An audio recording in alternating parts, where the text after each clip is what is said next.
সুকুমার রায় ছড়ায় আছে পরীক্ষাতে গোল্লা পেয়ে হাবু ফেরেন বাড়ি।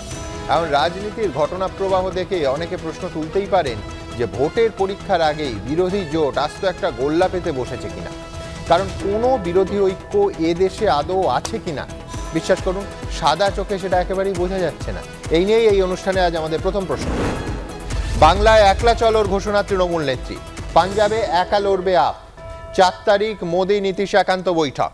বাংলায় ঢুকেও জনসভা বাতিল করে তড়িঘড়ি দিল্লি ফিরলেন রাহুল। ভোটের আগেই চ্যালেঞ্জের মুখে ইন্ডিয়া জোট।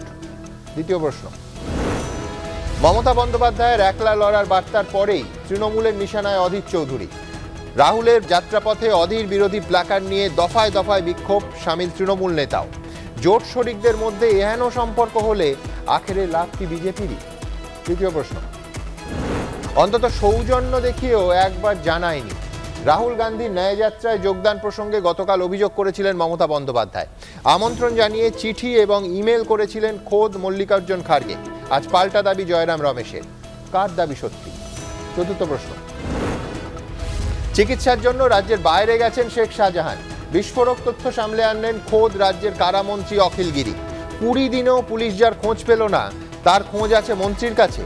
অভিযুক্ত শাসক হলেই পুলিশ নিষ্ক্রিয়, এই অভিযোগেই কি শিলমোহর দিলেন মন্ত্রী? পঞ্চম প্রশ্ন, মেডিকেলে ভর্তি দুর্নীতিতে সিবিআই তদন্তের নির্দেশ নিয়ে নজিরবিহীন সংঘাতে হাইকোর্টের 2 বেঞ্চ। বিচারপতি অভিজিৎ গঙ্গোপাধ্যায়ের নির্দেশ খারিজ করল বিচারপতি সোমেন সেনের ডিভিশন বেঞ্চ। এই নির্দেশ বৈধ নয়, সিবিআই তদন্ত চলবে বলল সিঙ্গেল বেঞ্চ। কোন দিকে গড়াচ্ছে জল? তবে শুরুতেই আপনাদের দেখাবো বাংলায় ন্যায়যাত্রা কাটছাঁট করে সোজা দিল্লি ফিরে গেলেন রাহুল গান্ধী। বাংলায় বিরোধী ঐক্য কি এবার ওই দূরবীন কিংবা অনুবীক্ষণ যন্ত্র দিয়ে খুঁজতে হবে? প্রশ্ন উঠছে। इंडिया फॉर्मेशन एक साथ अन्याय के खिलाफ लड़ने जा रहा है। আমাদের দল সিদ্ধান্ত নিয়েছে আমরা বাংলায় একা চলবো, আমার সাথে কোনো সম্পর্ক নেই বাংলার ব্যাপারে। इंडिया जो गठबंधन है, इंडिया गठबंधन 28 पार्टियों का गठबंधन, उसका एक महत्वपूर्ण स्तंभ तृणमूल कांग्रेस है। বাংলা ইন্ডিয়া জোটের দফা দফা ভাঙনের কারণ কে? মমতা বন্দ্যোপাধ্যায় নাকি অধীর চৌধুরী? নেপথ্যে কেউ কলকাঠি নাড়ছে নাকি আরো চমক অপেক্ষা করছে? রাহুল গান্ধীর ভারত জোড়ো ন্যায় যাত্রা পশ্চিমবঙ্গে ঢোকার সঙ্গে সঙ্গে এই জল্পনা আরো জোরালো হলো। রাহুলের যাত্রাপথে কার্যত বেনামে বিক্ষোভ দেখালো তৃণমূল।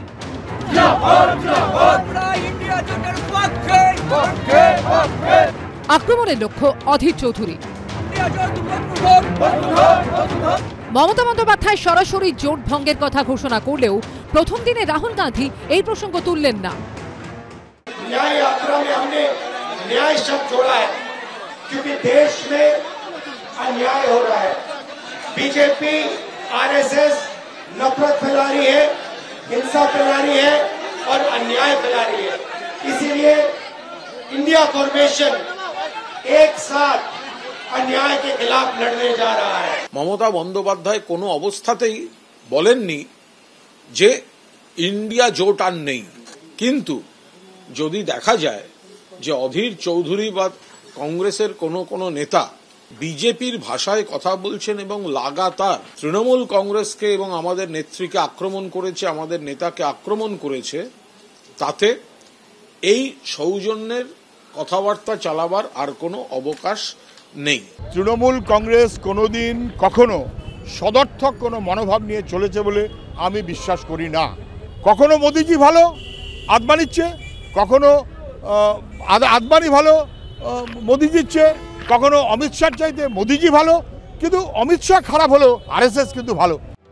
কিন্তু ইঙ্গিতপূর্ণ বিষয় হলো বৃহস্পতিবারের কর্মসূচি শেষ না করেই তড়িঘড়ি দিল্লির উদ্দেশ্যে রওনা হয়ে যান রাহুল গান্ধী।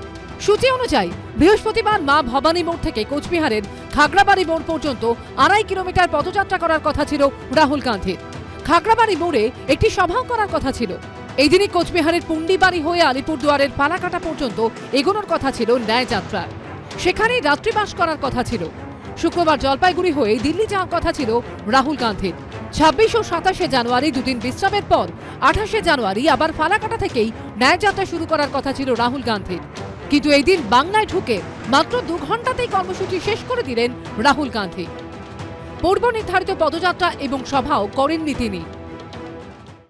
জোট মারা গেছে, জোটের পোস্টমর্টম চলছে, কারণ প্রকৃত মৃত্যুর কারণটা কি সেটা জানতে একটু দেরি হচ্ছে।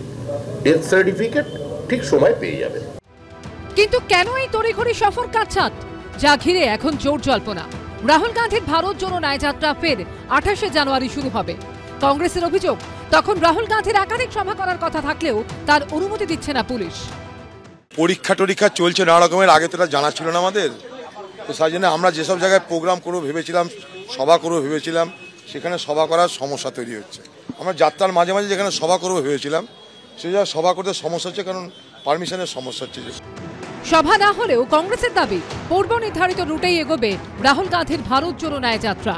শিবাশিস মৌলিক, শুভেন্দু ভট্টাচার্য ও কমল কৃষ্ণদের রিপোর্ট, এবিপি আনন্দ। ইন্ডিয়া জোট সেটা কি বস্তু, তেমন কিছু আছে? আজ 25শে জানুয়ারি, লোকসভা ভোটের বড় জোর আর মাস তিনেক বাকি। এই রকম প্রায় একটা শিরে সংক্রান্তির মতো সময় ইন্ডিয়া জোট বলে আদৌ কিছু অবশিষ্ট আছে কিনা সে বিষয়ে একই সঙ্গে দেশের একাধিক রাজ্য থেকে কিন্তু প্রশ্ন উঠে গেল। প্রথমে পাঞ্জাবে আসি। ইন্ডিয়া জোটের শরিক আপ পরিষ্কার জানিয়ে দিল যে পাঞ্জাবের প্রত্যেকটা আসনে আপ একাই লড়বে। পাশের রাজ্য বিহারে যাই। স্বয়ং মুখ্যমন্ত্রী নীতিশ কুমার সরাসরি পরিবারতন্ত্র নিয়ে আজ আক্রমণ করলেন কংগ্রেস এবং আরজেডিকে। প্রধানমন্ত্রী নরেন্দ্র মোদীর সঙ্গে নীতিশ কুমারের একান্ত বৈঠক ঠিক হয়েছে নাকি 4 ফেব্রুয়ারি। আজই জেপি নাড্ডার বাড়িতে গিয়ে দেখা করলেন বিহার বিজেপির সভাপতি। সুতরাং অনেকেই বলছেন যে নীতিশের এনডিএতে ফেরা হয়তো শুধু সময়ের অপেক্ষা। কাজে ইন্ডিয়া জোট আছে না নেই, এটাই সব থেকে বড় প্রশ্ন। এবং এই প্রশ্ন নিয়ে আমি সৌম্য আইচ রায়ের কাছে আসব, কংগ্রেসের প্রতিনিধি। ঘটনাচক্রে আজই রাহুল গান্ধীর ন্যায়যাত্রা নিয়ে তার পশ্চিমবঙ্গে ঢোকার কথা।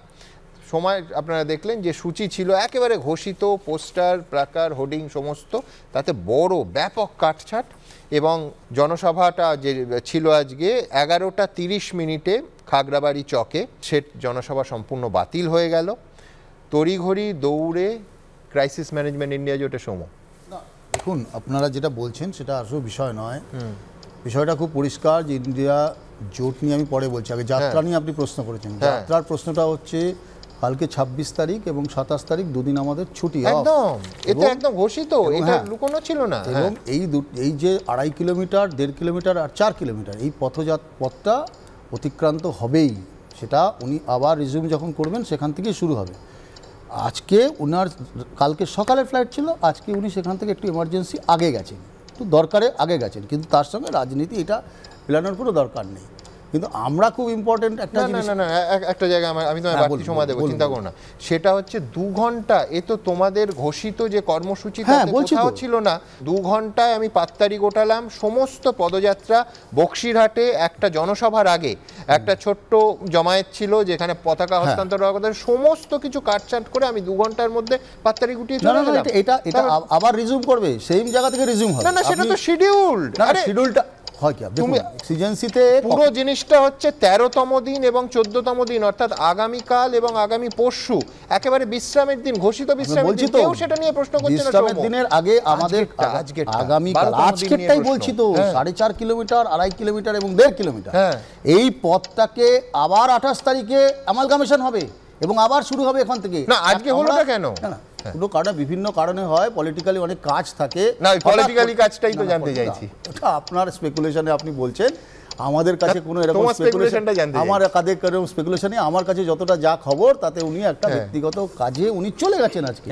কিন্তু আর ঠিক সেই সময় এই নীতিশ কুমারের খবরটা সামনে আসছে যে একেবারে প্রকাশ্যে 4 তারিখ দেশের প্রধানমন্ত্রীর সঙ্গে 4 ফেব্রুয়ারি নীতিশ কুমারের বৈঠক কংগ্রেস দেবে কেন, কি কারণে? ইন্ডিয়া জোটের পার্টনার বলে। শোনো, স্বাভাবিকটা কি যে সামলানোর চেষ্টা করবে যাতে এনডিএতে জয়েন না করে। সেটা তো তুমিও বুঝতে পারছো, আমিও বুঝতে পারছি।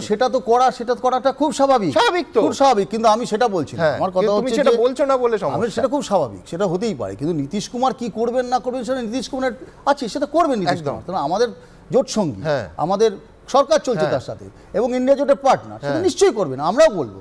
কিন্তু প্রথম কথা হচ্ছে আপনি তার আগে একটা খুব সিগনিফিকেন্ট জিনিস দেখবেন। আপনি সিগনিফিকেন্ট হচ্ছে যাত্রাপথের মধ্যে প্ল্যাকার্ড নিয়ে। আচ্ছা, ন্যায় যাত্রাটা কী জন্য? ন্যায় যাত্রা তো ভোট চাইতে বেরোনি রাহুল গান্ধী, বিজেপির বিরুদ্ধে লড়াই করতে বেরিয়েছে।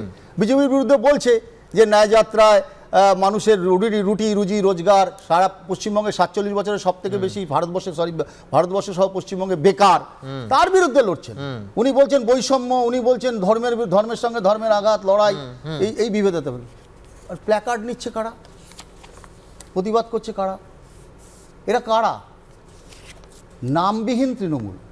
না না, আমি প্ল্যাকার্ড পার্টে সৌম্য, হোল্ড ইওর গানস, আমি আসবো, কিন্তু আমি তার আগে দেবাংশুর কাছে যাব। প্রশ্নটা দেবাংশু জোট ধর্ম নিয়ে, আর ঠিক সেইখানে এই ভারত জোড়ো ন্যায়যাত্রা একেবারে পরিষ্কার। মমতা বন্দ্যোপাধ্যায় কালকে এই স্টুডিওতেও আমরা প্রশ্ন তুলেছিলাম, যে সৌজন্যর প্রশ্ন তুলেছিলেন যে কেন এই রাজ্যে তাকে নিমন্ত্রণ জানানো হবে না। পাল্টা আজকে জয়রাম রমেশ বলছেন যে নিমন্ত্রণ জানানো হয়েছিল। আমি প্রতিবেদনটা দেখাবো, কিন্তু তার আগে দেবাংশুর কাছে। এই জন্য জোট ধর্ম নিয়ে যে অন ক্যামেরা মমতা বন্দ্যোপাধ্যায় বলছেন যে ইন্ডিয়া জোটের একজন সিনিয়র নেতা এবং অবশ্যই রাজ্যের মুখ্যমন্ত্রী হিসেবে সৌজন্যমূলকভাবেও তাকে জানানো হয়নি। জয়রাম রমেশ আজকে পরিষ্কার বলছেন যে মমতা বন্দ্যোপাধ্যায়কে আমন্ত্রণ করা হয়েছে। আমরা প্রশ্ন করেছিলাম, সাংবাদিকরা তাকে প্রশ্ন করেছেন যে কিভাবে আমন্ত্রণ করেছেন। তিনি স্পেসিফিক্যালি বলেছেন মল্লিকার্জুন খাড়গে মেল করেছেন, এবং মেল শুধু নয়, তাকে চিঠি দিয়েছেন। এআইসিসি প্রেসিডেন্ট নিজে চিঠি দিয়েছেন। আমি বলছি এটা কীরকম জোট দেবাংশু, যে জোটের মধ্যে প্রশ্ন উঠে গেছে যে দুজন এত সিনিয়র নেতা, এত দশকের পলিটিশিয়ান, কে সত্যি কথা বলছেন? আমি বলছি এটা তো কোনো গোপন বার্তালাপ নয়, মেলটা কোনো স্ট্র্যাটেজিক মিটিং এর আলোচনা নয়, একটা ইনভিটেশন। একদম, তো ইনভিটেশনটা পাবলিক করে দিন না, পাবলিক করে দিন। কে সত্যি বলছে কে মিথ্যে বলছে প্রকাশ হয়ে যাবে। আর সত্যি মিথ্যার ব্যাপার না, একটা মিসকমিউনিকেশনের জায়গা হয়ে থাকতে পারে, আমি এই সম্ভাবনাও খারিজ করছি না। কিন্তু একটা যদি ইনভিটেশন পাঠিয়ে থাকে, ইনভিটেশনের মধ্যে এমন কিছু তো নেই, ওটা পাবলিশ করে দিন। জয়রাম রমেশ বা কংগ্রেসের তরফ থেকে ওটা পাবলিশ করে দিলেই বেরিয়ে যায় সত্যিকারের চিঠিটা কবে এসছে, কোন সময় এসছে, কোন ঠিকানায় গেছে। 2 নম্বর কথা হচ্ছে সুমনদা, বাংলার মাটিতে রাহুল গান্ধী ধরুন ন্যায়যাত্রা নিয়ে ঢুকছেন, কিন্তু সেই ন্যায়যাত্রাতে সবচেয়ে বড় পেছনে যার মুখটা দেখা যাচ্ছে তিনি বাংলার কংগ্রেসের অন্যায় যাত্রার সঙ্গী, যার হাত ধরে যিনি বাংলার মাটিতে দাঁড়িয়ে বিজেপির সবচেয়ে বড় বন্ধু, সেই অন্যায় যাত্রাকারী বেবি। এই যাত্রাটা কিন্তু আমাদের যাত্রাপালার সাথে আমি তুলনা করছি। রাহুল গান্ধীর যাত্রা মানে পদযাত্রা, আর এনার একটা যাত্রাপালা। তো সেই ব্যক্তি, তাকে কতবার কংগ্রেস থেকে থামানো হয়েছে বলুন তো? অধীর চৌধুরী নিজের দায়িত্বে, আমি নামটা নিয়েই নিলাম, অধীর চৌধুরী নিজেও দায়িত্ব কাঁধে তুলে নিয়ে এই ইন্ডিয়া জোটের কবর খোঁড়ার শেষ চেষ্টাটুকুনি চালিয়ে গিয়েছেন। কারণ ওনার বিজেপির কাছে গোপন কথা দেওয়া ছিল বা গোপন প্রমিস দেওয়া ছিল, বাংলায় আমি এই জোটের শ্রাদ্ধ করবই। এবং আমি বলছি কমিটমেন্ট থেকে উনি এই কাজটা করেন বিজেপির কাছে, অবশ্যই বিজেপির কাছে। আমরা তো প্রথম থেকে বলে আসছি উনি বিজেপির সঙ্গে। তাই যদি হয়, অধীর চৌধুরীকে কংগ্রেস লোকসভার শীর্ষ পদে রেখে দিয়েছে, বিজেপির সঙ্গে যার যোগাযোগ। হ্যাঁ, আমি ওটাই তো বলছি, কংগ্রেসের চিনতে ভুল হয়েছে এবং কংগ্রেস পার্টি চিনতে ভুল। তোমরা চিনে ফেলেছো চট করে। আমরা একদম প্রথম থেকে চিনেছি, আমরা আজকে থেকে নয়। আমরা 2014, 15, 16, 17, 18, 19 প্রত্যেকটা ইলেকশনে আমরা বলেছি। আর প্রদেশ কংগ্রেস মানে সৌম্যরা বলছে যে তোমাদের মানে তৃণমূলকে চিনতে হাইকমান্ডের ভুল হয়েছে। না, এবার আমি আমার ঘড়ি শেষ হয়নি, ঠিক করছে, শোনো আমি বলছি সুমনদা, দেখেন আমি বলছি যে তৃণমূলের চিনতে কাউকে ভুল হয়েছে কিনা, তৃণমূলকে চিনতে তার সবচেয়ে বড় প্রমাণ হচ্ছে 2021-এর বিধানসভা নির্বাচন। আচ্ছা সুমনদা, আপনি আমাকে একটা সাধারণ অঙ্ক বলুন, এখানে এত বিশ্লেষকরা আছেন যারা খুব ভালো বিশ্লেষণ করেন, বাংলার সেরা বিশ্লেষক। 2021-এর নির্বাচনে আইএসএফ কে সঙ্গে নিয়ে সিপিএম এর যে জোট, তাতে কংগ্রেস যে সামিল, সেই আইএসএফ কোন ভোটটা কাটতে পারত? আর সেই ভোটটা বিজেপির বিরুদ্ধে কনসলিডেট হয়েছিল কোন দলে এসে? এটা খুব সহজ অঙ্ক। আমি সঙ্গে জোটে আমরা শামিল ছিলাম। কে বলছে? কংগ্রেস বলছে। এটা দারুণ কথা সুমনদা, দারুণ কথা। আমি একটা থালার মধ্যেই মাছের পিস নিয়ে ভাত খাচ্ছি, আমি নিরামিষ খাচ্ছি। আচ্ছা, অধীর চৌধুরী প্রসঙ্গে আমি আসবো, কারণ শুনুন, আসলে দেবাংশুদের সমস্যা হচ্ছে, দেবাংশুরার যেটা বলে, দেবাংশুদের নেতা ছিল 2019 সাল পর্যন্ত, সেই বহরমপুরে গিয়ে ওই অধীরবাবু বিজেপি, অধীরবাবু বলতো না, অধীরবাবু করতে করতে নিজে বিজেপিতে চলে গেছে। এরা কি বলুন তো, এরা যত বেশি অধীরবাবু করবে, দেখবে বিজেপির দিকে যাত্রাটা সুগম হয়। কারণ তৃণমূলের পতাকা নিয়ে কংগ্রেসকে ডেসিমিনেট করা, কংগ্রেসকে ধ্বংস করা। আচ্ছা বলুন, এই যে যাত্রাপথে এত বড় একটা যাত্রাপথ, এক জায়গায় পারমিশন বন্ধ করে দিচ্ছে, কিন্তু বিজেপির অঙ্গুলি হেলনে কাজ করছে, যেটা বিজেপি আসাম করলে বুঝি, আসাম সরকার করলে বুঝি, কারণ ওটা বিজেপির সরকার না। এটা বলে ক্লোজ করে তোমার সময় কথা বলছি, আসাম সরকার করলে বুঝি, কিন্তু পশ্চিমবঙ্গে আজকে শিলিগুড়ি সভাটাও বাতিল করে দিয়েছে। কেন জানেন?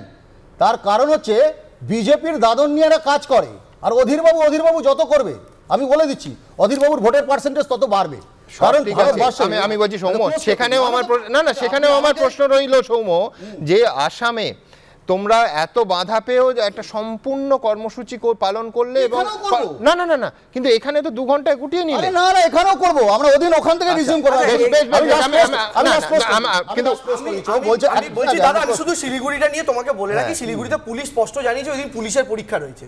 তো পুলিশের পরীক্ষার দিন পুলিশ যদি মনে করে সেখানে একটা কোনো সমস্যা হতে পারে সেটা নিয়ে শাহজাহানকে ধরতে পারে না। আর সুমন দা, আমি একটা কথা বলছি, শিলিগুড়ি থেকে শুরু করে শাহজাহানকে ধরতে পারে না এই বললে তোমার সময় নেই কথা বলি। তুমি তাহলে কিন্তু আমি দেবাংশু তোমার কাছেই আসছি, যত উপর দিকে বাংলার ম্যাপে যাবেন কংগ্রেস কোথাও নেই, তৃণমূলের কিছু চিন্তা করেন না। পুলিশের পরীক্ষাটা আসল ইস্যু নাকি 21 দিনেও শাহজাহানকে ধরতে না পারাটা পুলিশের আসল পরীক্ষা? কিন্তু না, দেবাংশুর কাছে আমার অন্য প্রশ্ন থাকবে। দেবাংশু, একাধিক ছড়া, আমি আলাদা প্রতিবেদনও দেখাবো, যে চমৎকার চমৎকার ছড়া আজকে ওই প্ল্যাকার্ডগুলোতে, যেগুলো এমনিতে অরাজনৈতিক, লেখা হয়েছিল কোচবিহারের নাগরিক বৃন্দ, কিন্তু সেখানে তুফানগঞ্জে 2 নম্বর ব্লকের সভাপতি নিরঞ্জন, যিনি আবার কোচবিহার জেলা পরিষদেরও সদস্য, তাকে দেখা গেল। এমনকি তৃণমূল কংগ্রেসের যে বক্সিরহাটের অফিস, তার সামনে সবাই দাঁড়িয়ে আছেন। সুতরাং, এবং দেবাংশুতে এসে অধীর চৌধুরীকে আক্রমণ করলেন। সুতরাং এই প্ল্যাকার্ড এবং এই প্রতিবাদের পেছনে তৃণমূল আছে, এটা তৃণমূল অন্তত খুব প্রত্যক্ষভাবে অস্বীকার করছে না। কিন্তু দেবাংশুর কাছে আমার অন্য প্রশ্ন, আমি ছড়াটা পড়ছি, দর্শকরা আন্দাজ করতে পারবেন কি প্রশ্ন। বিজেপিকে দিচ্ছ সুযোগ, ওহে বাবু অধীর, মনে রেখো নই সবাই বোবা কালা বধির। এরম নানা ছড়া, টুকরো ছড়া, এগুলোর জন্মদাতা কি আমার সামনে বসে আছে? দেবাংশু ভট্টাচার্য? না সুমন, ছোঁয়া পাচ্ছি অনেকগুলোতে। একদমই নয়। প্রথম চোখের কোলটা বসে আছে, রাত জেগে লিখেছো।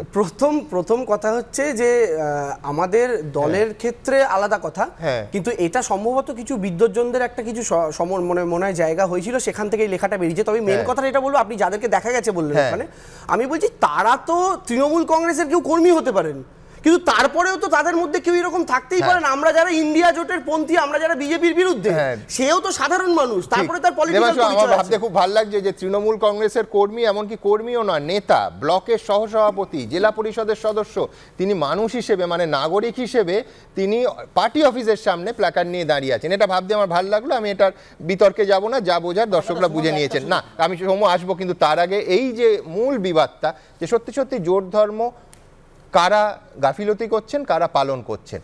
একেবারে এত বড় একজন শরিকের সঙ্গে মূল দল কংগ্রেস, 2 শরিকের মধ্যে এই যে টানাপোড়েন, তাতে একেবারে শীর্ষস্থানীয় 2জন নেতা যদি সত্যিই তো একেবারে সামনে তারা তথ্য আনছেন না কেন? যদি সত্যি মমতা বন্দ্যোপাধ্যায়ের কাছে ইমেল এবং চিঠি তারা পাঠিয়ে থাকেন, আমার তো মনে হয় কংগ্রেসের সোশ্যাল মিডিয়া যে অ্যাকাউন্ট আছে সেখানে পাবলিশ করে দেওয়া উচিত, সাংবাদিক সম্মেলনে দেখানো উচিত। মমতা বন্দ্যোপাধ্যায় কাল কিন্তু পরিষ্কার জানিয়েছিলেন যে সৌজন্যবশত তার সঙ্গে কোনো যোগাযোগ করা হয়নি। পরের প্রতিবেদন। ওরা যে আজ থেকে র্যালি করেছে, আমাদের একবার অ্যাজ এ ম্যাটার অফ কার্সি, আমি ইন্ডিয়ান অ্যালায়েন্স, আমাকে একবার জানিয়েছে যদি আপনার রাজ্যে যাচ্ছি না, জানাইনি। नहीं, उनको निमंत्रण दिया गया था। खरगे जी ने उनको खत भी लिखा था, ईमेल भी किया था। একজন বলছেন জানানোই হয়নি, আর একজন বলছেন আমন্ত্রণ জানাতে চিঠি, এমনকি ইমেলও পাঠানো হয়েছিল। রাহুল গান্ধীর ন্যায় যাত্রায় আমন্ত্রণ নিয়ে সত্যি বলছেন কে? মমতা বন্দ্যোপাধ্যায় নাকি কংগ্রেসের সাধারণ সম্পাদক জয়রাম রমেশ? বাংলা ইন্ডিয়া জোট তছনছ হয়ে যাওয়ার পর এটাই এখন রাজনৈতিক মহলে বড় প্রশ্ন। तो चीफ मिनिस्टर सही कहा, तुम बंगाल में आते हो, इंडिया अलायंस का एक मोस्ट इम्पोर्टेंट पार्टनर को स्टेट में आते हो जहां चीफ मिनिस्टर है, उनको साथ तो एक बार बातचीत करके आना सबसे अच्छा होते थे। মুখ্য মিথ্যাবাদী সম্পর্কে সাবধান। মিছিল করার, মিটিং করার অধিকার, যাত্রা করার সবার হক আছে, অধিকার আছে, এটাই গণতন্ত্র। কংগ্রেসের ন্যায় যাত্রা হচ্ছে, ভারত জোড়ো যাত্রা হচ্ছে, তার প্রতিবাদে, তার বিরুদ্ধে পোস্টার লিখছে তৃণমূল। যারা কংগ্রেসের নেতা বিজেপিতে গিয়েছে আসামে, তারা করেছে, আর মমতা ব্যানার্জি যারা কংগ্রেস ভেঙে তৃণমূল তৈরি করে বিজেপির কোলে গিয়ে বসেন, তিনি করছেন। বৃহস্পতিবারই অসম থেকে কোচবিহার হয়ে বাংলায় প্রবেশ করেছে রাহুল গান্ধীর ভারত জোড়ো ন্যায় যাত্রা। এর মধ্যেই ন্যায় যাত্রায় আমন্ত্রণ নিয়ে বিতর্কে জড়িয়েছে কংগ্রেস ও তৃণমূল। मुख्यमंत्री खुद आए, 5 मिनट, 10 मिनट, 15 मिनट, 20 मिनट, मैं जानता हूं उनके पास बहुत काम है, उनको राज्य का देखभाल करना है, वो चीफ मिनिस्टर हैं, फिर भी अगर वो 10-15 मिनट के लिए भी आ सके तो भारत जोड़ो न्याय यात्रा का महत्व और भी बढ़ेगा। আমরা তো প্রথম থেকেই বলছি যে আমরা জোট দেখতে চেয়েছিলাম পশ্চিমবঙ্গে, কংগ্রেস, তৃণমূল কংগ্রেস, সিপিআইএম, এমনকি ছোট ভাই আইএসএফ এর জোট। তাহলে আজকের চিত্রটা অন্যরকম হতো, সেটা তো হলো না, কারণ জোট মারা গেছে। জোট এখন পোস্টমর্টমে আছে, কাটাছেড়া চলছে। ডেথ সার্টিফিকেট ওই মার্চ মাসের মাঝামাঝি গিয়ে হয়তো পেয়ে যাবে। রাজনীতিতে পর্দার আড়ালে কি হয় বোঝা কঠিন, সত্যি মিথ্যা বোঝা তো আরো কঠিন। সৌমিত্র রায়, কমল কৃষ্ণ দে ও সমীরণ পালের রিপোর্ট, এবিপি আনন্দ। দেবজিৎ সরকারের কাছে আসবো। দেবজিৎ, প্রথম প্রশ্ন তো যে কতজন এজেন্টকে ইন্ডিয়া জোটের মধ্যে আপনারা রেখেছেন, তার কারণ গতকাল দেখলাম দীপা দাসমুন্সী তিনি বলছেন মমতা বন্দ্যোপাধ্যায়ের সঙ্গে বিজেপির গোপন সমঝোতা হয়েছে এবং বহু বছর ধরে নাকি সেটা আছে, তা 24 ঘন্টা কাটেনি। আজকে তৃণমূল কংগ্রেস বলছে যে অধীর চৌধুরী বিজেপির সম্পূর্ণভাবে বিজেপির এজেন্ট এবং সেটা কংগ্রেস হাইকমান্ড জানে না। তো আজকে কোচবিহারে অধীর চৌধুরী সম্পর্কে একেবারে বিজেপির সম্পর্ক নিয়ে একটার পর একটা পোস্টার। আমি বলছি ইন্ডিয়া জোটের মধ্যে কতজন বিজেপির এজেন্ট আছে? সুমনদা, দুর্ভাগ্য ভারতবর্ষের যে এই মুহূর্তে ঠিকঠাক বিরোধী দলই পাওয়া যাচ্ছে না। দেখুন, আমার আগের আপনার প্রতিবেদনে এখানে বসে তুমি চোখের জল ফেলে না, আমি বুকের ব্যথা হচ্ছে, চিনচিন করছে। তো ব্যাপারটা হচ্ছে যে আমার আগে যে প্রতিবেদন হলো আপনার, সেখানে দাঁড়িয়ে দুজন আমাদের বিরোধী তৃণমূল কংগ্রেস এবং কংগ্রেস আকচি চললো, সব কিছু চললো। তাতে তৃণমূল কংগ্রেসের যিনি প্রতিনিধি তিনি তৃণমূল শব্দটা যতবার উচ্চারণ করলেন তার থেকে 12 বার বেশি বিজেপি উচ্চারণ করলেন, দেখে নেবেন পরে ভিডিওতে। আর কংগ্রেসের লোকেরাও যারা বসে আছেন তারাও সেই একই রকম উচ্চারণ করলেন প্রায় ওই 8-10 বার মতন। মানে কে বেশি কে কম, বিরোধীরা আক্রমণ শানাবে বিজেপির বিরুদ্ধে, আক্রমণ শানাবে বিজেপির বিরুদ্ধে, কিন্তু একে অন্যকে দোষ দেওয়ার জন্য বিজেপির নাম নেওয়া, এ তো মানে এইরকম একটা মহাজোট যে ভারতবর্ষে নেমে আসছিল এবং একেবারে দাঁড়িয়ে দাঁড়িয়ে মানে বিজেপিকে 10 গোল দিয়ে হারাবে, মোদি তোমাকে ফিরে যেতে হবে, এইসব কথাবার্তাগুলো কিসে লাগছিল আমাদের কাছে, বারবার শুনছিলাম। আমাদের পক্ষ থেকে বারবার বলেছিলাম যে মহাকালের দেওয়ালে দেওয়াল লিখন হয়ে গেছে। 2024-এর যে 15ই আগস্ট তাতে লালকেল্লা, লাল রঙের পাঁচিল, সেখানে দাঁড়িয়ে মোদিজি ভাষণ দিচ্ছেন জাতির উদ্দেশ্যে প্রধানমন্ত্রী হিসেবে। কিন্তু দেবজিৎ, আমি বলছি মহাকালের দেয়ালটাকে মহাকালের জন্য তোমরা ছাড়োনি, তোমরা বালতি ঝেঁটা জল সব নিয়ে চলে গেছো। এই জন্যই মজাটা করছি, তার কারণ হচ্ছে নীতিশ কুমার এই মুহূর্তে সব থেকে বড় খবর হচ্ছে 4 তারিখ বললাম যে প্রধানমন্ত্রী নরেন্দ্র মোদীর সঙ্গে তার বৈঠক, তার আগে এই মুহূর্তে খবর পাচ্ছি 3 তারিখ অবধি নীতিশ কুমারের সমস্ত অফিসিয়াল যে কার্য বিবরণী ছিল, মানে যেখানে যেখানে কাজের প্ল্যানিং ছিল, যা যা কর্মসূচি ছিল, সম্পূর্ণভাবে সমস্ত সরকারি কর্মসূচি বাতিল করা হয়েছে। কিসের ইঙ্গিত দেবজিৎ? দেখো সুমনদা, দেবনারায়ণদা মানে আমি নরেন্দ্র মোদীর সঙ্গে দেখা না করে আর কোনো কাজ করবো না, এরকম ব্যাপার? দেবনারায়ণদা প্রত্যেকদিন একটা করে উদ্ধৃতি দেন, আমরা সব এখানে বসে থাকি। আজকে আমি একটা উদ্ধৃতি দেবো, trust in god but look your কার। আমরা সব কিছুতেই জানি তো যে এসব হচ্ছে, কিন্তু আমাদের কাজ আমরা বন্ধ রাখবো কেন? রাজনীতিতে আমরা তো কোনো আনটাচেবিলিটি বা অস্পৃশ্যতায় বিশ্বাস করি, অন্তত বিজেপি করেনি, নীতিশ কুমারও করেননি। 5 বার এনডিএ থেকে বেরিয়েছেন আর ঢুকেছেন, উনিও করেন না, উনিও করেন না, কিন্তু 5 বার হয়ে গেছে তার ক্যারিয়ারে। কিন্তু কে কি করে কে কি করে না তার থেকেও বড় কথা, মানে এটা হলে 5ম বার ডিগবাজি হবে। কে ভালো সামারসল্ট করতে দিতে পারেন, এবং সেই সামারসল্ট একটা জিনিস অদ্ভুত, কিন্তু বিজেপি কিন্তু যা করছে সোজাসুজি সামনে থেকে, নীতিশ কুমার যে দলেই যান মুখ্যমন্ত্রী উনি থেকে গেছেন, মানে ওইটা হচ্ছে কমন ফ্যাক্টর। তার জন্য আমায় 6 বার সামারসল্ট দিতে হোক বা 5 বার, ওনার কিছু যায় আসে না। দেখুন, আমি কারোর সম্বন্ধে কিছু বলা উচিত না, কিন্তু নীতিশ কুমারের ওই রকম শারীরিক এবং মানসিক যদি ক্ষমতা থাকে, সামারসল্ট দেওয়ার পরে যদি ঘুরে দাঁড়াতে পারেন, অন্তত এখানে তো বামেরা তাও পারে না, তো সেটাও তো একটা দেখার মতন জিনিস। এবং ভারতের জনতা দেখছেন একটা জিনিস পরিষ্কার, ভারতের জনগণ তারা এই ধরুন কি মনে করছেন, শুনুন আমি একটা সেকেন্ড, যে এই যে এর আগে যে তোমরা বারে বারে বললে যে উনি কেন 2 ঘন্টা আগে চলে গেলেন, মানে আমাদের রাহুল গান্ধী 2 ঘন্টার মধ্যে সব গুটিয়ে চলে গেলেন, উনি যদি আরো 20 ঘন্টা থাকতেন তাহলে ভোটের কি ফল চেঞ্জ হতো? মোদি হেরে যেত এখানে কংগ্রেস 38টা সিট পেয়ে যেত, নাকি তৃণমূল কংগ্রেস 42-এর জায়গায় 46টা সিট পেত? যা পেত তাই পেত, আমরাই জিতবো।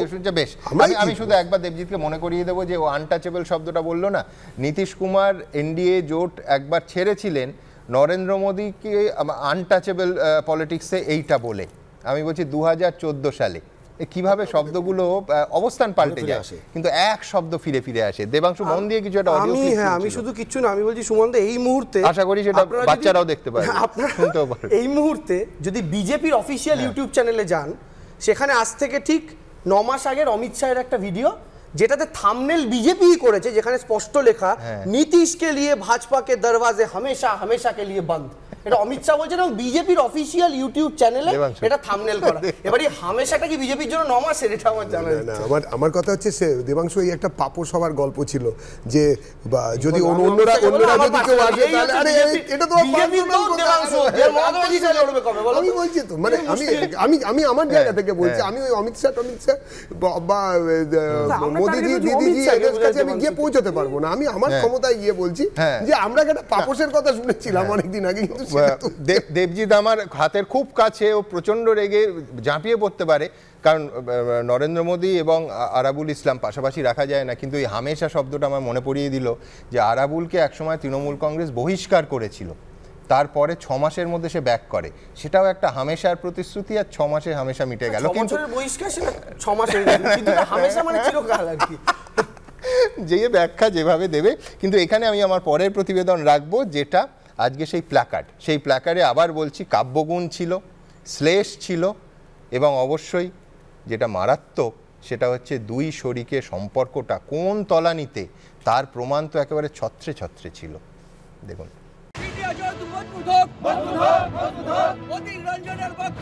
সমর্থন করি না।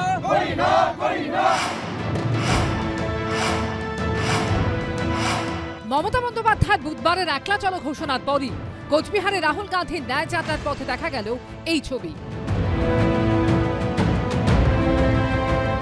বিজেপি শাসিত অসম সরকার রাহুল গান্ধীর বিরুদ্ধে এফআইআর করেছে। এবার রাহুল গান্ধীর ভারত জোড়ো ন্যায় যাত্রা অসম থেকে তৃণমূল শাসিত বাংলায় পা দিতেই আরও এক বিপত্তি, বিক্ষোভের মুখে পড়তে হলো যাত্রাকে।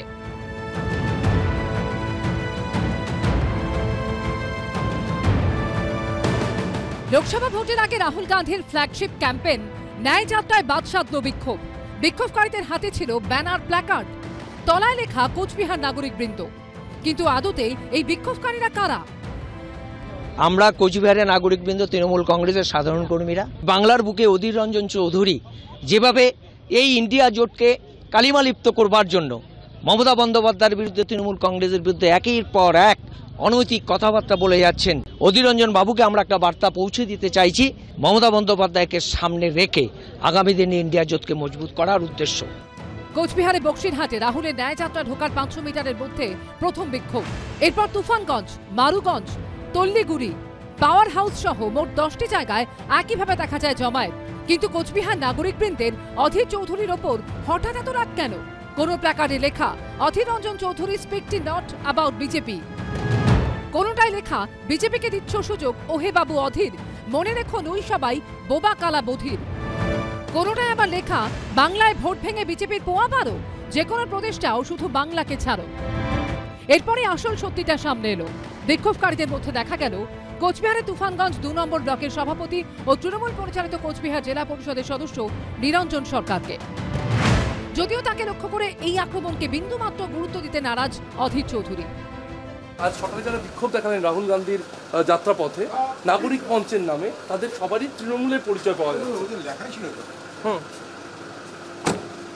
অধীর চৌধুরীর বিরুদ্ধে স্লোগানটা ওখানে জরুরি নাকি মোদিজির বিরুদ্ধে স্লোগানটা জরুরি? এটা তৃণমূলের কর্মীরা পারলে তৃণমূলের নেতাদের জিজ্ঞাসা করুন যে বিজেপি যখন বলছে কংগ্রেস মুক্ত ভারত, তখন মমতা ব্যানার্জির দলবল তারা কি বিজেপি মুক্ত ভারত না বলে কংগ্রেস মুক্ত ভারত, সেই কারণে পোস্টারের প্রদর্শনী করেছেন অধীর চৌধুরীর বিরুদ্ধে? তৃণমূল কংগ্রেসের ওখানে কোনো কর্মসূচি ছিল না, ওখানকার নাগরিকদের একটি সংগঠনের কর্মসূচি ছিল, এবং যে কারণে তারা বলেছিলেন যে মমতা বন্দ্যোপাধ্যায়ের নেতৃত্বে রাজ্য সরকার অত্যন্ত ভালো কাজ করছে ইত্যাদি, সেটা সেই নাগরিক সংগঠনের বিষয়। রাজনীতি মানেই জটিল সমীকরণ। লোকসভা ভোটের আগে সেটাই আবার প্রমাণিত হচ্ছে। শিবাশিস মৌলিক, শুভেন্দু ভট্টাচার্য ও Krishnendu Adhikari report, ABP Ananda. Biswanath, with a serious note, দেবজিৎরা খুশি হতে পারে, কিন্তু যে কোনো গণতন্ত্রে একটা শক্তিশালী বিরোধী দল থাকা অত্যন্ত জরুরি গণতন্ত্রের বিকাশিত হওয়ার ক্ষেত্রে। সেখানে ধরুন বিরোধী জোট থেকে আপ, তৃণমূল, জেডিইউ বেরিয়ে যাচ্ছে, মেরে কেটে 2.5 থেকে 3 মাস ভোটের বাকি। আমি বলছি আসন সমঝোতা তো অনেক পরের ব্যাপার। এখন ইন্ডিয়া জোটের ভেতরে যে লড়াইটা হচ্ছে, প্রায় মানে শাসক বনাম বিরোধী লড়াইয়ের 50% নিয়ে নিচ্ছে ইন্ডিয়া জোটের অন্তর্নিহিত যে দ্বন্দ্ব এবং তার নাটকীয় সব পট পরিবর্তন। তো কোথায় দাঁড়িয়ে আছে গণতন্ত্র? দেখুন সুমনদা, 5 রাজ্যের যখন নির্বাচনের ফলাফল বেরিয়েছিল সেদিন আমি স্পষ্ট বলেছিলাম আপনাদেরকে যে দেখুন এরপরে কিন্তু যে দলগুলোর বিরুদ্ধে সিবিআই ইডি তদন্ত চলছে মমতা বন্দ্যোপাধ্যায়ের বিরুদ্ধে, মানে তৃণমূল কংগ্রেসের বিরুদ্ধে, আপের বিরুদ্ধে, আপের এতদিন তো জেলে থাকার কথা ছিল, জেলে যাচ্ছে না কেন? ফলে এগুলো কিন্তু পরিষ্কার যে এরা কিন্তু জোটটাকে ঘেঁটে দেওয়ার জন্যই বলা যায় যে মানে ইন্ডিয়া জোট দানা বাঁধবে না। দ্বিতীয় যে বিষয়টা, এরপরে কিন্তু নীতিশ কুমারের ক্ষেত্রে এটা খাটে না। আমি এবার বলছি দ্বিতীয় স্তরে হলো রামের লহর। রাম লহরে কিন্তু অনেকে আবার ভয় পাচ্ছে যে বাবা হিন্দু ভোটের পোলারাইজেশন যদি হয়ে যায়, ফলে বহু আঞ্চলিক দল যারা ইন্ডিয়া জোটে ছিল তারা রামের ঢেবে আবার মনে করছে যে না, এর তো সরকার পরিবর্তন হবে না।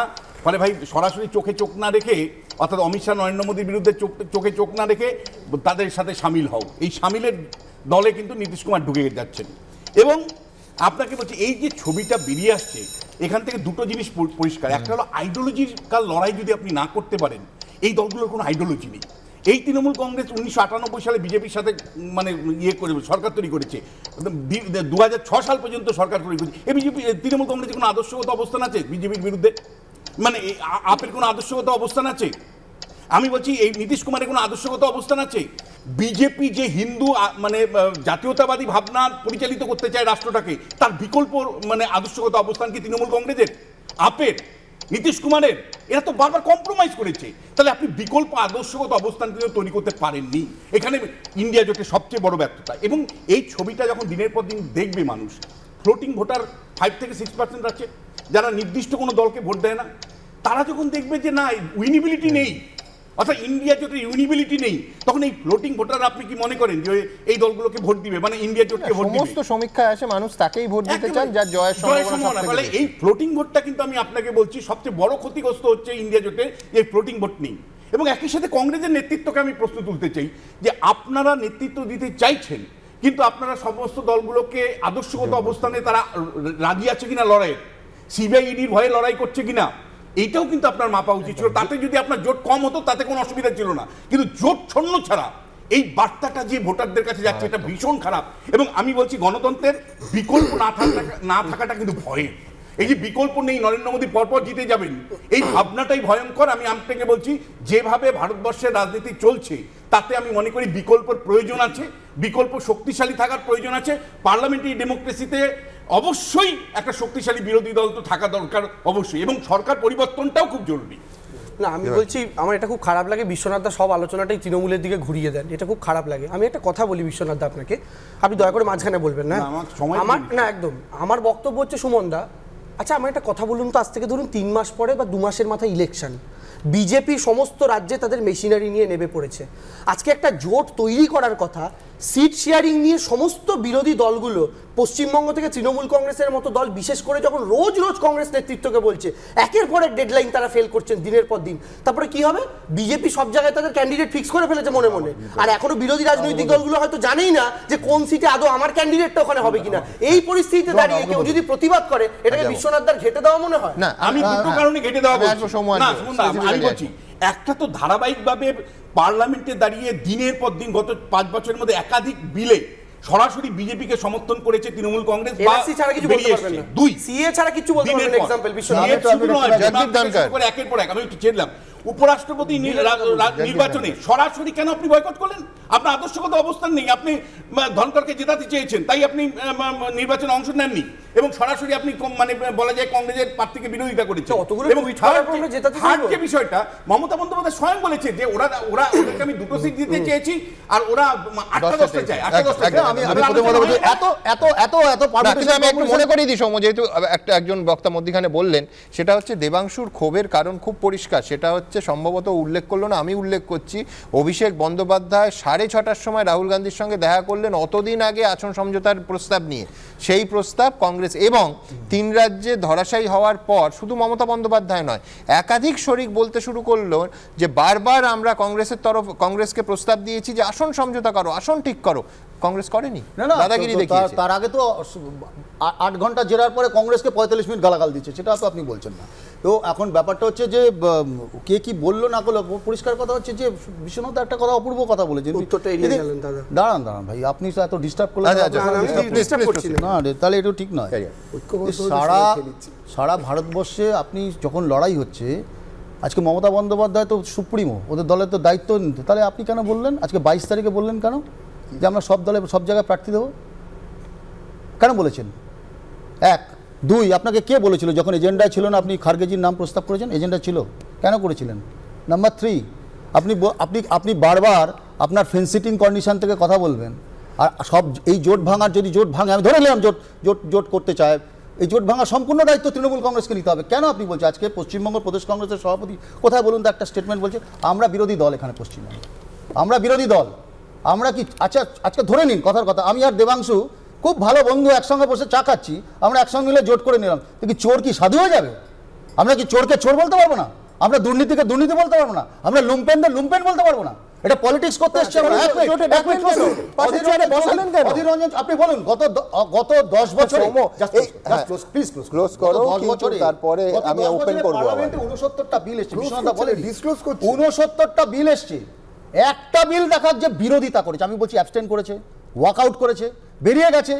সারা ভারতবর্ষে যতগুলো রাজ্যে ভোট হয়েছে, ভোট কাটুয়ার কাজ করেছে বিজেপি। ট্রোজান হর্সকে আমরা এমনি বলি, ট্রোজান হর্স। আমি বলছি পৃথিবীর, আবার বলছি, আমি সব বুঝলাম, কিন্তু এর একটা উত্তরও তো দেবাংশুও দেবে না, বিশ্বনাথ চক্রবর্তীও দেবে না, সুমনদেও দেবে না। দেবাংশুকে জিজ্ঞাসা করছি, পাশের চেয়ারটা বসিয়েছিলে কেন? বলছে কংগ্রেস নাম ঠিক করেছে উনি। কংগ্রেস হচ্ছে পৃথিবীর একমাত্র দল যাদের সভাপতির নাম প্রস্তাব করার পর তারা খেপে গেছে। এইরকম দল আপনি পৃথিবীতে দেখাতে পারবেন না। মানে আমাদের সভাপতি হবে ইন্ডিয়ার মুখ। দাদা তোমায় পুরো ক্লোজ করে তোমায় বাদ দেও টাইম দিচ্ছি, একটু দাঁড়াও। 2 নম্বর কথা হচ্ছে সুমন দা, সেটা হচ্ছে যে বললেন না 67টা বিল তৃণমূল অ্যাবস্টেন করেছে। আজ আপনি 5টা বিল বলুন তৃণমূল কংগ্রেস অ্যাবস্টেন করেছে, আপনি বললে হবে না। না আপনি আগে বলবেন, আপনি আগে বলুন, আপনি আগে বলুন 8টা সংসদ ভোট করেছে।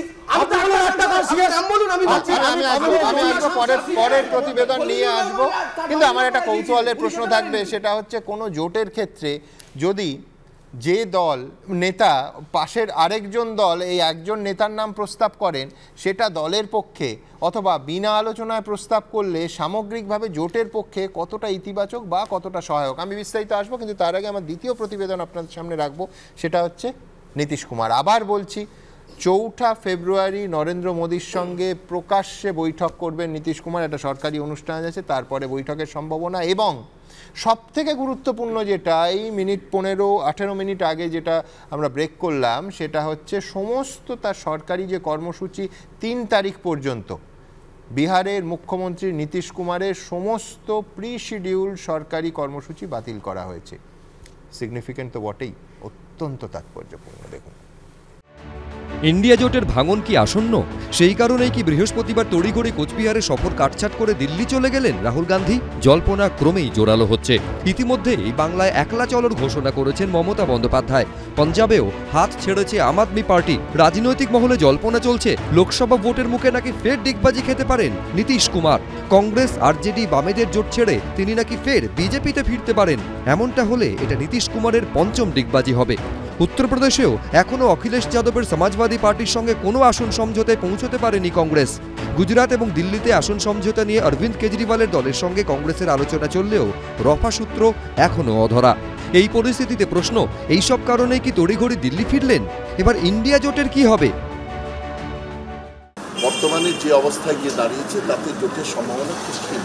যেটা একমাত্র ভরসা রাহুল গান্ধী দিয়েছেন, তিনি যেটা ভেবে দেখতে পারেন, সেটা হচ্ছে যদি নীতিশ কুমারকে মল্লিকার্জুন খার্গের জায়গায় একটা কোঅর্ডিনেটর নয়, একটা ভালো সম্মানজনক পদে উনি নিয়ে আসতে পারেন, তাহলে পরবর্তীকালে এই জোট আরেকটু অগ্রসর হতে পারে।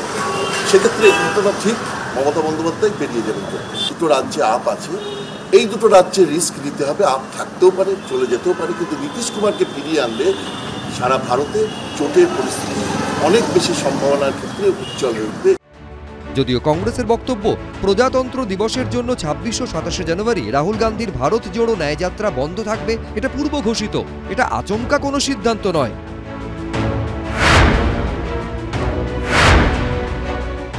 पता नहीं, हमें कोई पता नहीं चली। बदल अगर कोई बदलाव आएगा तो पता नहीं, कोई बदल होगा तो बता देंगे। বিহারের প্রাক্তন ও প্রয়াত মুখ্যমন্ত্রী কর্পূরী ঠাকুরকে মোদী সরকার ভারতরত্ন দেওয়ার ঘোষণার পর প্রধানমন্ত্রীকে ধন্যবাদ জানানোর পাশাপাশি বুধবার আচমকায় পরিবারতন্ত্র নিয়ে কটাক্ষ করেন নীতিশ কুমার। आजकल तो बहुत लोग अपने परिवारों को बढ़ाते रहता है, लेकिन आप समझ लीजिए कि जननायक कर्पूरी ठाकुर जी कभी भी अपने परिवार को नहीं बढ़ाए। और एक ही बात जान लीजिए कि जननायक कर्पूरी ठाकुर जी से ही सीख करके हमने भी अपने किसी परिवार को आज तक नहीं बढ़ाया है। এই প্রেক্ষাপটে লালু কন্যা রোহিণী আচার্য একটি পোস্ট করেন, যেখানে তিনি লেখেন, সমাজবাদীর বিধাতা হওয়ার দাবি সেই করেন যার বিচারধারা হাওয়ার মতো পাল্টাতে থাকে। যদিও কিছুক্ষণের মধ্যে তিনি পোস্ট ডিলিট করে দেন। রাজনৈতিক মহলের একাংশের মতে এই পোস্টে পাল্টা নীতিশ কুমারকে আক্রমণ করেছেন রোহিণী। ये 6-5 का खेल चल रहा है, दोनों हार्ड बार्गेनर हैं। इधर क्या जब से हैं तब से बार्गेनिंग ही चल रहा है। ये सरकार भरोसे के साथ काम कर रही है और भरोसे के साथ आगे भी चल रही है। इंडिया गठबंधन सलामत है, तो जेडीयू अभी भी इंडिया गठबंधन का हिस्सा है। এদিকে রাহুল গান্ধীর ন্যায়যাত্রা নিয়েও কার্যত অস্বস্তি প্রকাশ করেছে নীতিশ কুমারের দল। जिस तरह से कांग्रेस की ढुलमुल नीति है, मुझे नहीं समझ में आ रहा है। पहले राज्यवार स्थिति को स्पष्ट करना चाहिए, गठबंधन को तय करना चाहिए, उसके बाद कांग्रेस को अगला कार्यक्रम करना चाहिए। अभी न्याय यात्रा निकाल रहे हैं, यात्रा से पहले जरूरी थी कि राज्यवार स्थिति को तय कर लेना, उसके बाद यात्रा करते और इंडिया गठबंधन का कार्यक्रम होना चाहिए था। स्थिति पे तो मुझे कमजोर दिख रहा है। দিল্লিতে বিজেপির শীর্ষ নেতৃত্বের সঙ্গে বৈঠকে বসেছে বিজেপির বিহার নেতৃত্ব। সূত্রের খবর, জোট টিকিয়ে রাখতে নীতিশ কুমারকে ফোন করেছেন লালু প্রসাদ যাদব। আবার এও জল্পনায় ভাসছে যে নীতিশ কুমারকে জোটে ফেরালেও তাকে আর মুখ্যমন্ত্রী রাখতে নারাজ বিজেপি। সেক্ষেত্রে তাকে বিজেপি নেতৃত্বাধীন এনডিএর আহ্বায়ক করা হতে পারে। এখন যার নেতৃত্বে ইন্ডিয়া জোটের বৈঠক হয়েছিল সে নীতিশ কুমারই ট্রেন্ড বজায় রেখে শেষ মুহূর্তে শিবির বদলে প্রতিপক্ষ শিবিরে যোগ দিলে তার পরিণতি কি হতে পারে তা সহজেই বোধগম্য। এরই মধ্যে 4 ফেব্রুয়ারি বিহারের বেতিয়ায় সরকারি অনুষ্ঠানে উপস্থিত থাকবেন নরেন্দ্র মোদী ও নীতিশ কুমার। বিজেন্দ্র সিংহ, অনির্বাণ বিশ্বাস, সৌমিত্র রায়, এবিপি আনন্দ। আমি শুভময়দার কাছে আসবো। শুভময়দা, এই কোনো সন্দেহ নেই ইন্ডিয়া জোটের একটা ভর কেন্দ্র হচ্ছে কংগ্রেস, ন্যাশনাল ফুটপ্রিন্ট আছে, বাকি সবাই রাজ্যে সরকার চালায়, গুরুত্বপূর্ণ শরিক। যদি একটা কমন ফ্যাক্টর দেখা যায় তাহলে এই জোটের মধ্যে কিন্তু কার্যত প্রত্যেকে বিদ্রোহ করছে কংগ্রেসের বিরুদ্ধে, মানে সরাসরি কংগ্রেসকে চ্যালেঞ্জ করে। একদিকে এনডিএর শরিক সংখ্যা ক্রমশ বাড়ছে, এনডিএ তার শক্তি সঞ্চয় করছে, উল্টো দিকে তৃণমূল, জেডিইউ, আপ প্রত্যেকে আক্রমণ করছে কংগ্রেস এবং রাহুল গান্ধীকে। আমি বলছি এই মুহূর্তে বিজেপির উত্থান, যদি আমরা কাল্পনিকভাবে ধরে নিচ্ছি যে একদল শক্তিশালী, তাদের ভাঙন দেখা যাচ্ছে না, আরেক দলে ভাঙন হচ্ছে এবং দৃশ্যত একটি একটি করে হয় তারা আলাদা লড়ছে, নয়তো এনডিএর দিকে ঝুঁকে পড়ছে।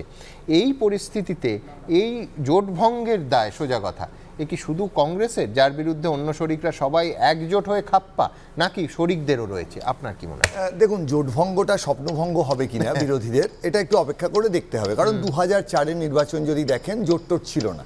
বামপন্থীরা 57টা আসনে লড়লো, কংগ্রেসের সঙ্গে জিতলো আর কি লড়ে, তারপর পেল মোট 61, যোগ দিল কংগ্রেসের সঙ্গে, মনে করলো নীতিগতভাবে বিজেপিকে রুখতে চায় আর কি। ফলে আজকের দিনে যদি ভারতবর্ষের মানুষ বিজেপিকে না চান, তারা ভোট দেবেন না। আর যদি ভারতবর্ষের মানুষ চান বিজেপিকে দেবেন, তাহলে তারা জোটটোট করুন বা না করুন, খুব কিছু যায় আসে না। এবং নীতিশ কুমারের যে তথ্য, 5-6 বার তিনি উল্টে পাল্টে গেছেন, ফলে তিনি যে আবার যেতে পারেন তো সবাই জানে। জোট করতে গেলে এই সমস্যা আছে। ফলে আপনি যেটা শুরু করলেন, পরীক্ষাতে গোল্লা পেয়ে হাবু ফেরেন বাড়ি, চক্ষু দুটি ছানা বড়া, মুখখানি তার হাঁড়ি।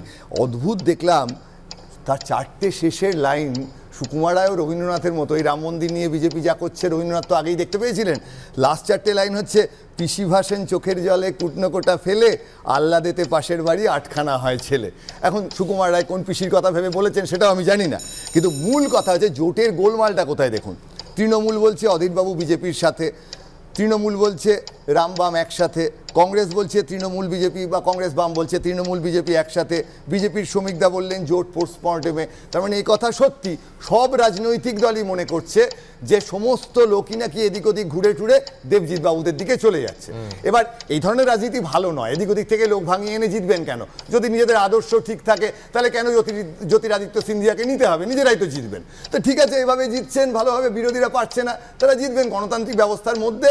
যেমন ক্রিকেটে যেমন যদি রানার বেরিয়ে গেল, চট করে বল করার আগে আপনি টুক করে উইকেট ভেঙে দিলেন। এভাবে যদি জিততে পারেন জিতবেন, বা হয়তো মানুষের সমর্থনেই জিতবেন।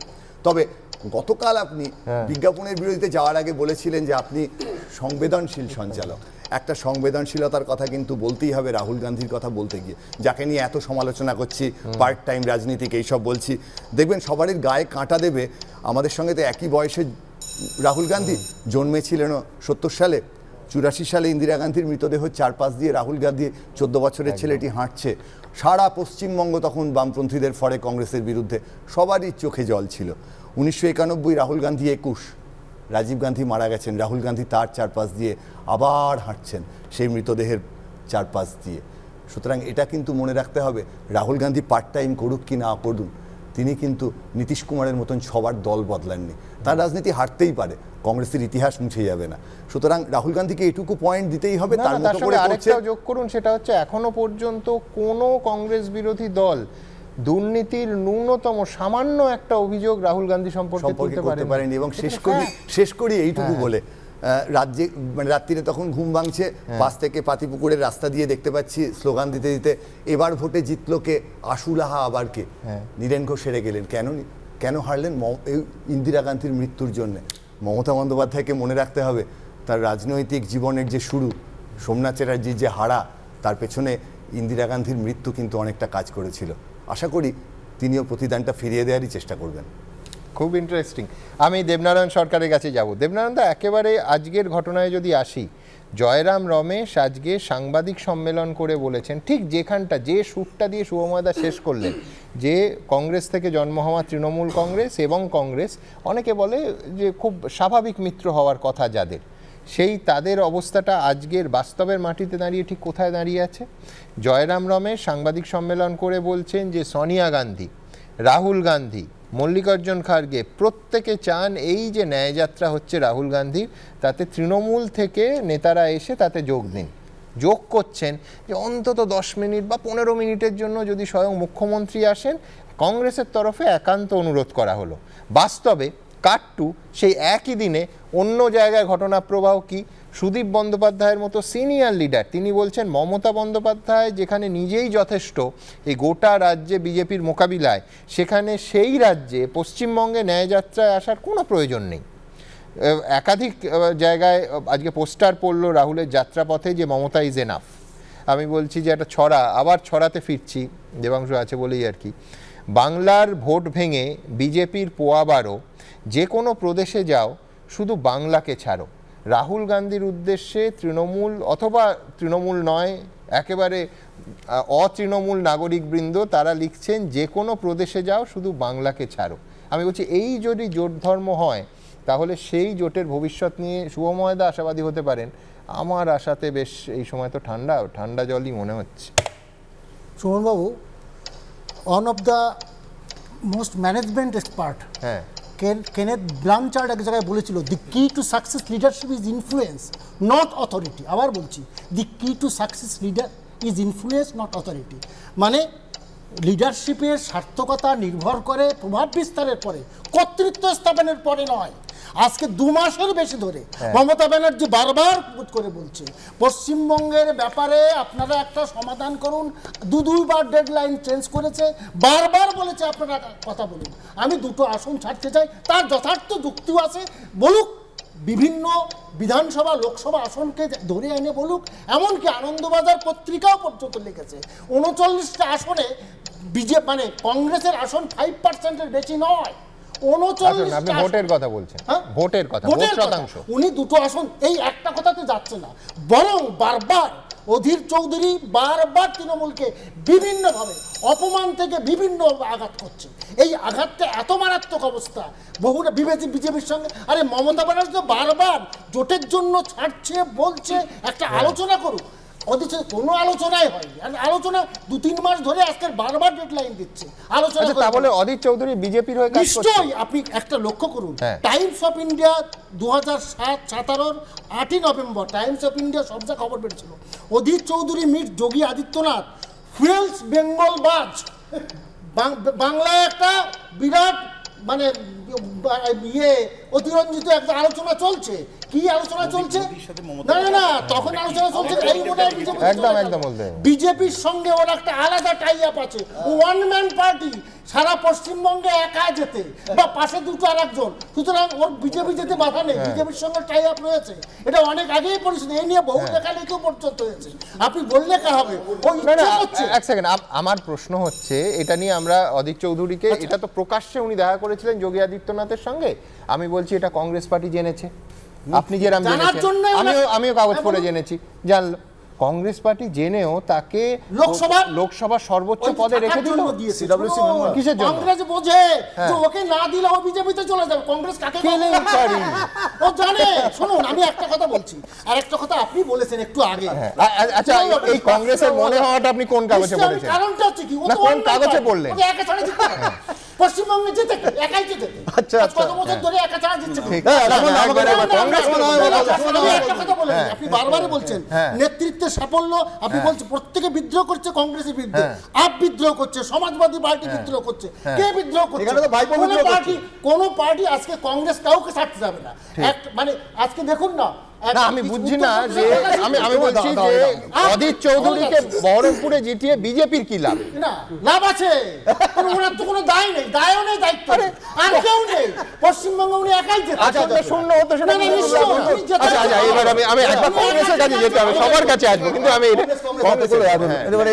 এটা নতুন যাত্রাপালা, মানে একদম পুরোপুরি দেখুন আর এন্টারটেইন করুন। মানে আমি যে ভূত দেখেছেন, ভূত দেখবেন, ওঝা দেখলেই ভয় পায়। এই অধীর চৌধুরী ভূত দেখেছে?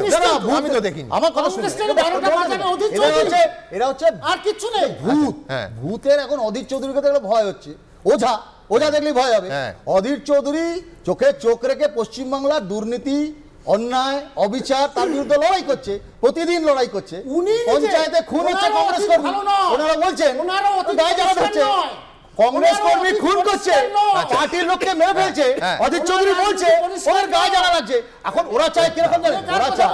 ওরা চায় যেমন মোদি চায়, যেমন মোদিজি চায় বিরোধী এমন থাকবে, আমার চয়েস বিরোধী। একটু বিশ্লেষণের কাছে আছে,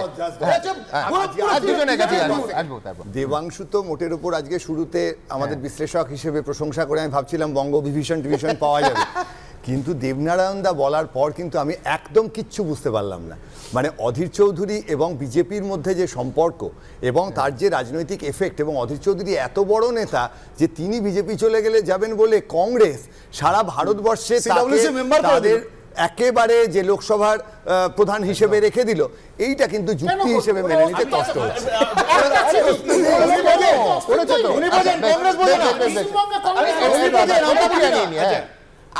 28 আগস্ট মমতা বন্দ্যোপাধ্যায় অমিত শাহর সাথে দেখা করলেন, পাশে বসলেন, খবরের কাগজে বেরিয়েছে। তাহলে মমতা বন্দ্যোপাধ্যায়ের সাথে কি বিজেপি সম্পর্ক আছে? এবং বিজেপি মানে তৃণমূলের থেকে মমতা বন্দ্যোপাধ্যায় তৃণমূল থেকে যাতে না যায় তার জন্যই ওনাকে মুখ্যমন্ত্রী এটা উত্তর দিচ্ছি। আমি 10 সেকেন্ডে বলি। প্রথম কথা হচ্ছে সুমনদা, আমি আগে দাদার কথাটার উত্তর দিচ্ছি, সেটা হচ্ছে একজন দেশের বিরোধী দলনেতা একটা রাজ্যের মুখ্যমন্ত্রীর সাথে দেখা করছেন, আর একটা দেশের রাজ্যের মুখ্যমন্ত্রী তিনি দেশের স্বরাষ্ট্রমন্ত্রীর সাথে দেখা করছেন। দুটোকে বিশ্বনাথ দা গুলিয়ে দেবেন এটা আমি ভাবতেই পারি। আমি কমপ্লিট করি, তুমি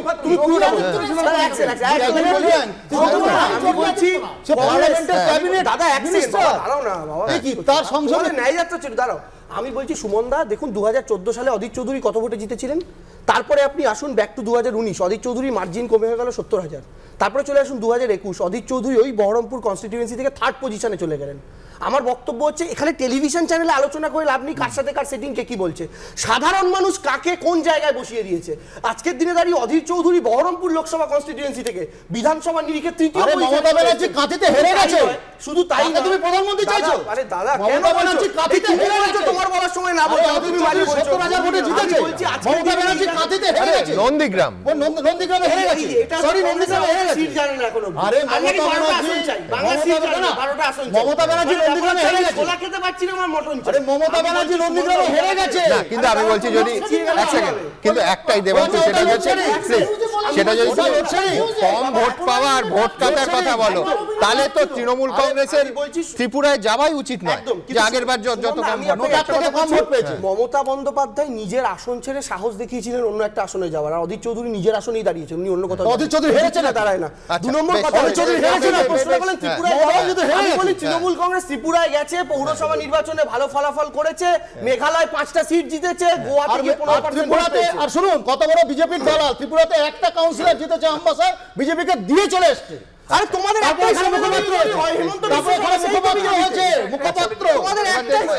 এবার দেখবো আপনারা কি বলছেন। আপনারা জানেন আমাদের ভেরিফাইড এক্স এবং কু অ্যাকাউন্ট, সঙ্গে সুমন @IM সম্বন্ধে প্রচুর মন্তব্য। আমি দ্রুত একটা মন্তব্য নেব। নীলোৎপল দত্ত তিনি লিখছেন, আজ এটুকু পরিষ্কার যে 2014, 2019-এর মতো 2024-এও কংগ্রেসকে বিরোধী আসনেও বসতে হবে। শেখ শামীম লিখছেন, ইন্ডিয়া মহাজোট ভেঙে যাওয়াটা শুধুমাত্র সময়ের অপেক্ষা। সুভাষ ঘোষাচার্য লিখছেন, সবেধন নীলমণির বাইরনকে কেড়ে নেওয়ার দিনই স্পষ্ট হয়ে গেছিল কংগ্রেসকে তৃণমূল কি চোখে দেখে। অমিয় চট্টোপাধ্যায় লিখছেন, লোকসভা ভোটের এখনো দিন ঘোষণা হয়নি, তার আগে বিরোধী জোটের যদি এই হাল হয় তাহলে এই জোটের ওপর মানুষ ভরসা রাখবে কি করে। তাপস মুখোপাধ্যায় লিখছেন, জোটের সার্কাস বিজেপি তাড়িয়ে তাড়িয়ে উপভোগ করছে। আর এইখান থেকে আমার পরের প্রতিবেদন, যে ব্যক্তিকেন্দ্রিক আলোচনার একটা নির্দিষ্ট দুর্বলতা সীমাবদ্ধতা তো থাকেই, কিন্তু অধীর রঞ্জন চৌধুরী তার সঙ্গে তৃণমূলের সম্পর্ক, এবং কোথাও একটা এই টানাপোড়েনে কিন্তু আবার একজন ব্যক্তি তিনি সাধারণের ওপরে উঠতে পারলেন, তার কারণ তিনি অধীর চৌধুরী এবং তাকে ঘিরে বিতর্ক, যে বিতর্ক দুটো সবথেকে বড় রাজনৈতিক দল, এ রাজ্যের অন্যতম বড় রাজনৈতিক দল তৃণমূল কংগ্রেস এবং কংগ্রেসের মধ্যে সম্পর্কের সমীকরণ নির্ধারণ করছে। আবার বলছি, ব্যক্তির নাম অধীর চৌধুরী। দেখুন কেন এই টানাপোড়েন। বাংলায় পৌঁছল রাহুল গান্ধীর ভারত জোড়ো ন্যায় যাত্রা। কোচবিহারের বক্সিরহাটে অধীর চৌধুরীর হাতে জাতীয় পতাকা তুলে দিয়ে ভারত জোড়ো ন্যায় যাত্রার ব্যাটন তুলে দিলেন অসমের প্রদেশ কংগ্রেস সভাপতি ভূপেন বোরা। আর এই অধীর চৌধুরীর বিরুদ্ধেই বাংলায় বিরোধীদের জোট ইন্ডিয়ায় ভাঙন ধরানোর মারাত্মক অভিযোগ তুলল তৃণমূল। অধীর চৌধুরী দীর্ঘদিনের সাংসদ, একাধিকবারের প্রদেশ কংগ্রেস সভাপতি, কংগ্রেসের লোকসভা নেতা, কংগ্রেসের সর্বোচ্চ নীতি নির্ধারক বডি কংগ্রেস ওয়ার্কিং কমিটির সদস্য। কিন্তু মমতা বন্দ্যোপাধ্যায় যখন কংগ্রেসে ছিলেন তখন থেকেই অধীর চৌধুরীর সঙ্গে তাঁর তিক্ত সম্পর্ক। সোমেন মিত্রর উদ্যোগে কংগ্রেসে যোগ দেওয়ার পরে 1991 সালের বিধানসভা ভোটে মুর্শিদাবাদের নবগ্রামে প্রার্থী হয়েছিলেন অধীর। সেবার 1002 ভোটে তিনি হেরে যান। 1996 সালে প্রদেশ কংগ্রেস সভাপতি সোমেন মিত্র ফের ওই কেন্দ্রে প্রার্থী করেছিলেন অধীরকে। তৎকালীন রাজ্য যুব কংগ্রেস সভাপতি মমতা বন্দ্যোপাধ্যায় এই সিদ্ধান্তের প্রতিবাদে জোরালোভাবে সরব হয়েছিলেন, কিন্তু সেবার প্রায় 20,000 ভোটে জিতেছিলেন অধীর। সেই তিক্ততা আজও যায়নি। অধীর চৌধুরী মানেই কট্টর মমতা বিরোধী। এই যেখানে অবস্থা পশ্চিমবঙ্গের আইন শৃঙ্খলার, সেখানে এটা fit case for imposing presidential rule. রাষ্ট্রপতি শাসন করার জন্য উপযুক্ত আইন শৃঙ্খলার অবনতি হয়েছে বাংলায়। আমি ইন্ডিয়া টুডের নেতা না, আমি বাংলার নেতা। আক্রমণকারী তৃণমূল, আক্রান্ত আমরা। একটা আক্রান্তর সঙ্গে আক্রমণকারীর যে সম্পর্ক হওয়া উচিত, তৃণমূলের সঙ্গে আমারও সেই সম্পর্ক। বাংলার মুখ্যমন্ত্রী নিজে জোট চায় না, কারণ তার জোট করতে গেলে অসুবিধা আছে। তাকে যে কাজ দায়িত্ব দেওয়া হয়েছে সেই কাজে তাকে জোট করতে দেওয়া অসুবিধা আছে তার। পাল্টা অধীর চৌধুরী মানেই খড়গহস্ত মমতা বন্দ্যোপাধ্যায় থেকে অভিষেক বন্দ্যোপাধ্যায়। বাগযুদ্ধে নাম না করে টেনে আনা হয়েছে অধীর চৌধুরীর প্রয়াত মেয়েকেও। আজকেও বড় বড় কথা বলছে, তার মেয়ের আত্মহত্যা নিয়ে আমি যদি জিজ্ঞেস করি কিছু বলতে পারবে? তার গাড়ির ড্রাইভারের আত্মহত্যা খুন নিয়ে যদি আমি বলি জোড়া খুন, কিছু বলতে পারবে? অনেক ঘটনা আমি জানি, আমাকে মুখ খোলাবেন। आप देखिए बहरमपुर में कांग्रेस का नेता लड़ रहा है, मैंने सुना आरएसएस का मदद से। দীর্ঘদিন ধরে মুর্শিদাবাদে আপনারা অনেক রাজনৈতিক নেতার জন্ম দিয়েছেন, অনেক রাজনৈতিক নেতারা বড় বড় কথা বলেছেন, কিন্তু একটা কাজ আজ পর্যন্ত করতে পারেনি। দিল্লিতে ইডি রেড করলে অধীর চৌধুরী বলে ইডি খারাপ, আর এখানে তৃণমূলের নেতা কর্মীরা যারা বিজেপির বিরুদ্ধে চোখে চোখ রেখে লড়ছে, তাদের বাড়িতে যখন ইডি রেড হয় অধীর চৌধুরী বলে ইডি খুব ভালো। আপনারা যে বিষয়বস্তুকে সামনে রেখে ভোট দিয়েছিলেন সেটাই বাস্তবায়িত হয়। অনেক সময় মানুষ ফাঁদে পড়ে যায়, যেমন বহরমপুরে ফাঁদে পড়ে গেছে। ভোট ভাগাভাগি করতে গিয়ে অধীর চৌধুরী জিতেছে, সেটা যেন আগামী দিন না হয়। তার কারণ আপনি এমন একজনকে জেতাচ্ছেন যে বিজেপির বি টিম হয়ে কাজ করছে। পঞ্চায়েত ভোটের সময় মুর্শিদাবাদে কংগ্রেসের একাধিক কর্মী খুন হয়েছে, অভিযুক্ত তৃণমূল কংগ্রেস। সাগরদিঘির কংগ্রেস বিধায়ক বাইরন বিশ্বাসকে ভাঙিয়েছে তৃণমূল। রানীনগরেও পঞ্চায়েত সমিতির স্থায়ী কমিটি গঠন করতে পুলিশকে কাজে লাগানোর জন্য তৃণমূলের দিকে অভিযোগের আঙুল উঠেছে। আর তাই অধীর চৌধুরীর কট্টর মমতা বিরোধিতাকেই এখন বাংলায় ইন্ডিয়া জোট ভাঙার জন্য সরাসরি আক্রমণ করছে তৃণমূল। শিবাশিস মৌলিক, কৃষ্ণেন্দু অধিকারী ও সমীরণ পালের রিপোর্ট, এবিপি আনন্দ।